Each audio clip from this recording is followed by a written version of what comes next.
En este vídeo vamos a realizar un ejercicio de geometría analítica. Nos indica, siendo los vértices de un triángulo A 3, 1, B 2, menos 2 y C 0, 0, debemos comprobar que sus ángulos suman 180 grados. Tenéis que saber que la primera componente es la X y la segunda componente es la Y. Comenzamos. Lo primero que vamos a hacer es representar los puntos. Para ello he utilizado el programa GeoGebra. Os invito a ver el vídeo donde explico cómo he representado estos puntos. Primero represento los puntos A, B y C y luego uno rectas de A a C y de A a B, porque con ello voy a hallar el ángulo en A. Tengo los puntos y hallo primero el vector U, que es el vector AB. Resto las componentes X de B menos la X de A e Y de B menos Y de A. Tengo las componentes 2 menos 3, menos 2 menos 1. Nos queda que U es menos 1 menos 3. V es el vector AC. Las componentes de C menos las componentes de A. 0 menos 3, 0 menos 1. Nos queda que V es menos 3 menos 1. Ya tengo esos dos vectores, U y V. Para poder hallar el ángulo tengo que utilizar el producto escalar. U por V es igual al módulo de U por el módulo de V por el coseno de U con V, es decir, por el coseno del ángulo que forman. Y U por V es igual a X de U por X de V más Y de U por Y de V. Con esto voy a hallar el ángulo. Primero, el módulo de U, la componente X al cuadrado más la componente Y al cuadrado. Menos 1 al cuadrado más menos 3 al cuadrado bajo la raíz cuadrada. Nos queda raíz de 10. El módulo de V, lo mismo, la componente X al cuadrado más la componente Y al cuadrado. Menos 3 al cuadrado más menos 1 al cuadrado, todo bajo la raíz cuadrada. También nos da raíz de 10. Bien, U por V nos da menos 1 por menos 3 más menos 3 por menos 1, nos da 3 más 3 que es 6. Ya tengo calculado el módulo de U, el módulo de V y U por V. Despejo el coseno que me da U por V partido del módulo de U por el módulo de V. Sustituyo datos y me da que el coseno del ángulo 6 entre 10 es 0,6. ¿Cómo calculo el ángulo? Pues si tengo el coseno, hallo el arco coseno o el coseno elevado a menos 1 que tienen las calculadoras de 0,6. Nos da un ángulo de 53,13 grados. Si lo hallo representándolo en el GeoGebra, me da que son 53,13. Lo he hecho bien. Ahora pasamos al siguiente ángulo, el que hay en B.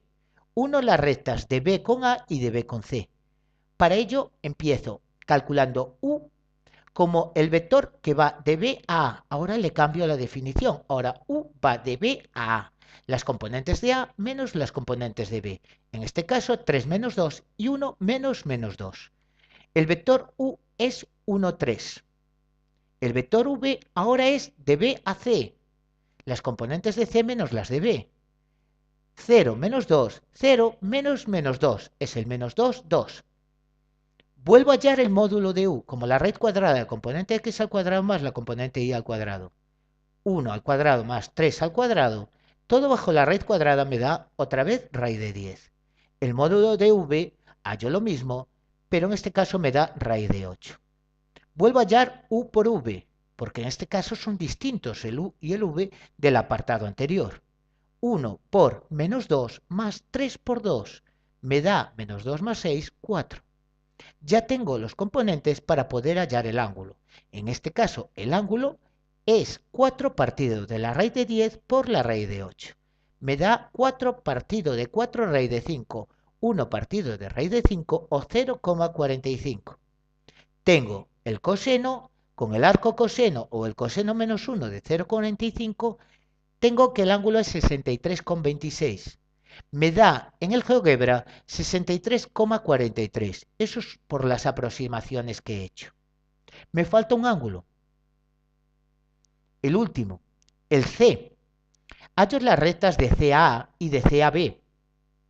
Y ahora U vuelve a cambiar. Ahora U es de CA. Las componentes de A menos las componentes de C. La componente X de A menos X de C e Y de A menos Y de C. En este caso 3 menos 0 y 1 menos 0 me da que U es 3, 1. V es el vector de C a B, la componente de B menos la componente de C. 2 menos 0 y menos 2 menos 0 nos queda 2 menos 2. Hago lo mismo. Módulo de u. En este caso, la raíz cuadrada de la componente x más la componente y, igual que en el apartado anterior. 3 al cuadrado más 1 al cuadrado. Vuelve a darme raíz de 10. Tiene que dar así porque es lo mismo de c a a, el módulo, que de a a c. V lo calculo como 2 al cuadrado más menos 2 al cuadrado bajo la raíz cuadrada, vuelve a dar raíz de 8. De c a b nos da el mismo módulo que de b a c. U por v, lo mismo, 3 por 2 más 1 por menos 2, es decir, la componente x de u por la componente x de v más la componente y de u por la componente y de v. En este caso, 6 menos 2, 4. Hallo el coseno, como lo hallé anteriormente. 4 partido de la raíz de 10 por la raíz de 8. Me da 4 partido de 4 raíz de 5. 0,45, el mismo dato anterior. El arco coseno de 0,45 es el ángulo, es decir, 63,26 grados. Nos da el mismo que el anterior. ¿Veis la diferencia? Otra vez por las aproximaciones. Ahora, ¿qué tengo que hacer? Sumar los tres ángulos. ¿Cuánto me da? 179,75. Es aproximadamente 180. La diferencia son las aproximaciones. Espero que lo hayáis entendido.